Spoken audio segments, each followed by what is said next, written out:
Hi, I am Joseph Oche.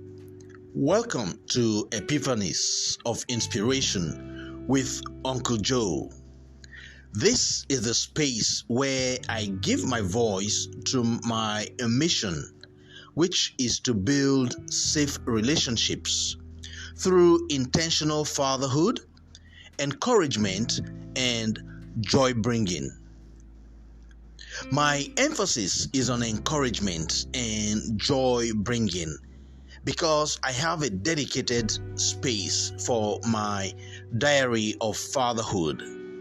Please check it out in the description section of this episode. As I've said, I am all about building safe relationships. See, friends, I'd like you to notice the progression of the episodes. I began with the motivation behind and introduction to my epiphanies. In the second episode, I talked about myself, stated my mission, and described how I discovered it. Now, as I move outwards into relationships, I begin with the closest one. So, with that being said, my epiphany that I'd like to share with you today is titled, I Believe You. It is a three-part story titled I Believe You number 1, I Believe You number 2, and I Believe You number 3. See, I particularly enjoy this flavor of how the big picture is presented here. Friends, I hope you do too. Now, let's get into I Believe You number 1. Separated by a long distance, but maintained friendships through frequent communication. We kept abreast of the happenings in each other's lives. Among the several questions she asked me was, have you met someone yet? My answer was always no. However, I kept her updated on my failed attempts because she was my go-to female friend. She was my best female friend. Whenever I returned her questions, if she has met somebody yet, she always said, not yet. Somehow, I believed her that she hadn't met a guy yet, but I felt she didn't believe me, that I hadn't met a lady yet. So after a time, I said, I know you don't believe me. But she said, I believe you. And friends, that is the end of I Believe You number 1. I Believe You number 2. Here it is.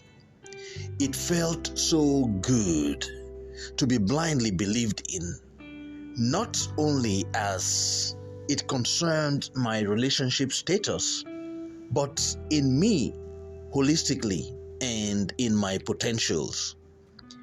I saved all that in my mental hard drive as I continued in the search for my wife. However, in my mind's eyes, I ascribed to her all the virtues of the woman of substance. Funny enough, I didn't always remember her birthday, but on Mother's Days and on special days, special occasions, when women are or were celebrated, I imagined her in the central role. I believe you have all these fine qualities, I kept telling her. It was during one of my many social sessions with my then pastor and parish priest, friend and confidant, Father Tim Guy, where I shared my thoughts about her. Just as a side talk to the rejections by other ladies. Father Tim listened attentively, and after I gave my updates, he gave me his usual teasing smile. Then gave me a formula which he told me that he was certain that I'll discover my bride if I used it. He smiled again, patted my shoulder as we dismissed, and said, "A lot of ladies will be disappointed when you do." We laughed and I thanked him. So why, I thought afterwards, when all I see in retrospect was a trail of rejections? However, I didn't finish applying Father Tim's formula before I got my answer. I felt like Adam, who awakened from sedation to discover Eve. See, the 5 years of platonic friendship were building up to this point without my knowing it. No wonder I believed so much in her. No wonder she was my female confidant.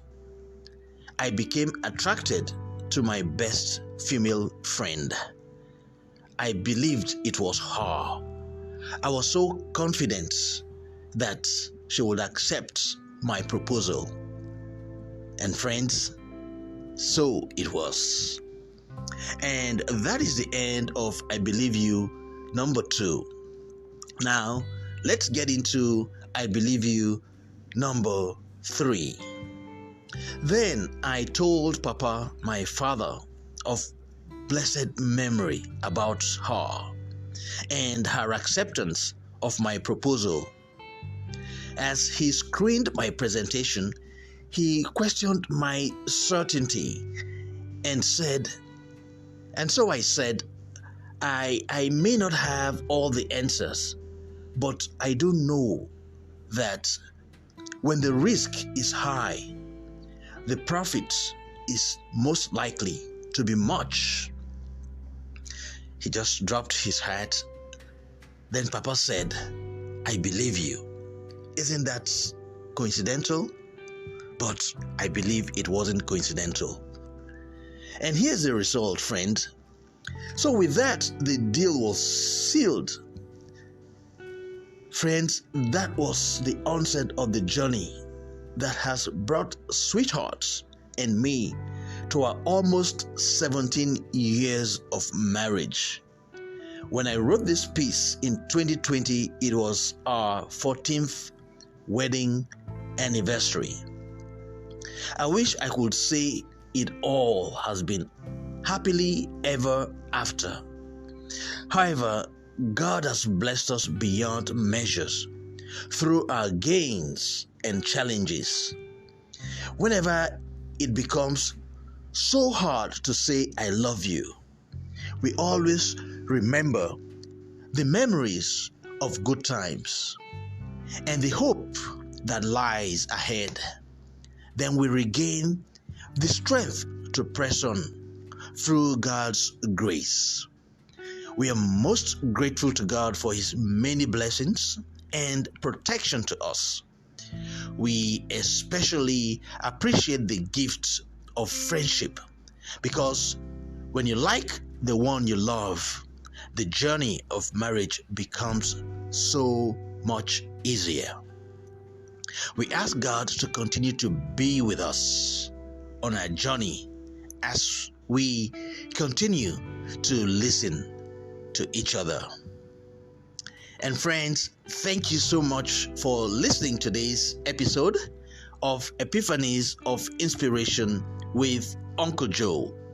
If you are a reader and would like to read today's epiphany, the link to the post is in the description section of this episode. Please don't keep this inspiration to yourself alone. Please comment, like, and share it with your friends and loved ones. And until I bring you another inspiration, stay blessed, stay motivated, and stay moved in action. I am Joseph Oche, your number one cheerleader. Bye for now.